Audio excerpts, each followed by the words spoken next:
we get to know amazing and talented guests, like today's guests. So, I remember that last time we were talking about the books, but first of all, could you introduce yourself to our audience? I'm Huda Showa, and I'm an Arabic children's books writer. I know, it's like the best books that I read was yours. Thank you, that makes me very happy. Welcome. Miss, how long have you been writing books for? I've been writing books for over 15 years. That's a really long time. It is. How Yes. much books do you actually have, like, in total? I have about 20 books. That's Ooh. very good in like 15 years. Well, I have a question. Yes. What's the oldest book? The oldest book is called Antar, and that book was inspired by my daughter, who used to love horses and love horse riding. And I wanted to write a story that features an important horse.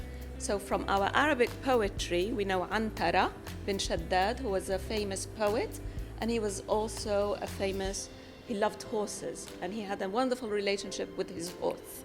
So I wrote something about Antar and about his horse for my daughter. Ooh, so we're just talking at the last episode with you that you had a new book. Yes. So could you show us?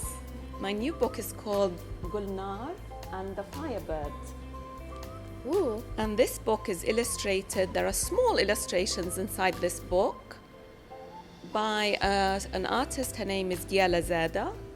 And this story takes place in Kuwait and in the old times before the oil, when the ships would leave from East Africa and come to Kuwait, and then they would also leave from Kuwait and go to India during that time. And it's about a girl who wants to go on a boat on an adventure. ooh, nice. Yes, and her name is Gulnar. And her friend is the Firebird. He's her pet friend, and they find themselves on a boat in the middle of the sea on an adventure. That's scary. It is scary. The scary things do happen on this in this book. Ooh, so I have to read it because I love scary books. Yeah, there's lots of adventures in it. So, Miss, who inspired you to write these books? Actually, one of my greatest inspirations is my grandmother. My grandmother, my English grandmother, my mother's English and her mother, of course, is English. So my grandmother used to always take me to the library. And once a week, she would choose a book for herself, and that would be a very joyful occasion to pick a new book. And I learned that you can actually take books for free from the library.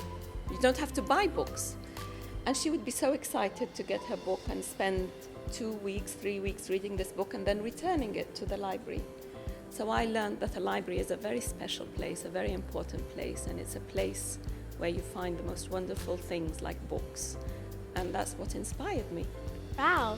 And guys, don't forget that books are actually better than movies, because you just watch a movie, but if you read a book, all this information can go at the back of your head, and sometimes the words. So now we're gonna go for a very short break and come back. So see you after break. Freeze. Trust me, we're just getting started. Okay, dear friends, we're back. Also, Rtaj, don't forget to say unfreeze. And freeze.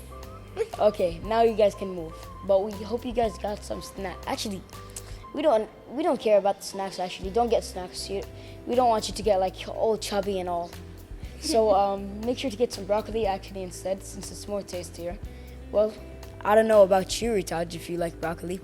I love broccoli actually. Yeah, but what's your favorite salad? I don't know, I have a lot. Miss, what is your favorite salad?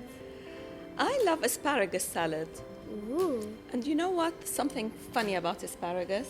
You talked about broccoli, Hassan, right? Yes. But did you know that asparagus, the Arabs knew asparagus like 1,000 years ago? Ooh. Really? Yes. And they even wrote poetry about vegetables, like asparagus. So they wrote poetry about broccoli, cucumbers, carrots, and all of that. Okay, not broccoli, but they did write about asparagus and about eggplant and about other vegetables as well. Nice. But Miss, what's your goal for right now? Okay, I do have a goal, and the goal is to make kids love reading Arabic books. Okay, that's a pretty good goal. And that's the Thank best. you. That's the best answer I've heard today. Wonderful, that makes me so happy. So, like, even English, like, even from other cultures. Yes, whoever wants to read Arabic can read Arabic. Like, even But for definitely, I am determined that our Arab Kuwaitis and Arabs need to really enjoy reading Arabic books. And you've just told me you enjoyed reading some of the books, so that makes me very happy. And I hope other kids as well will enjoy reading. Well, can we read one of the books actually? Of course. Which one would you like? Choose this one. Okay.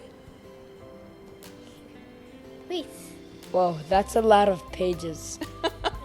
There are some pictures as well. How about you start with the comic book, Hassan? Yeah, actually, I like comic books more. Okay. How about this one? Okay, maybe that's not for your age group yet. Maybe you start with something like the comic book, or maybe the Flamingo Mango book. Flamingo Mango. That might be my favorite if I read that. Okay. But let's see. So I'm just gonna show our viewers the pictures real quick. So this is in the first page. Like, what was this supposed to be like in your imagination? Okay, this story takes place in southern Arabia. Okay, and it talks about something that used to happen thousands of years ago, and that is trade of something called frankincense, which is luban in Arabic, which is a type of incense or bukhur that we use to burn in the homes. Okay, we all use bukhur in the homes. Oh, Yes. the one that Yeah. makes us smell It good. makes a lovely smell, right? And all this bukhur came from Arabia, from southern Arabia, from a tree called the frankincense tree. And it was a very important and precious product. And camels would carry it from the south to the north. So this takes place in that ancient time. It reminded me of Frankenstein. Frankenstein, the names are similar. Yeah, but Yes. frankincense, incense. Incense is the perfume. Frankincense. Frankincense. Yes. Frankincense. Nice. And is this like supposed to be like a city? Yes, it is. It's London. It's the city of London. Because this story takes place in London. That's the first location in a museum. But what was your first book out of everything here? My first book is not here, actually. It's out of print. Oh, Ooh. So, an old book. It's an old book. Nice. okay. Well, dear friends, we're gonna end this episode for now. We hope to see you guys next time. We hope you learned a lot about books, and make sure to read Arabic books too, not only English books. Make sure to read Mrs. Huda's books too, because they're actually very good and they're very good for your brain. So you can learn Arabic very easily by reading them. Well, dear friends, we hope to see you next time. Bye. Bye.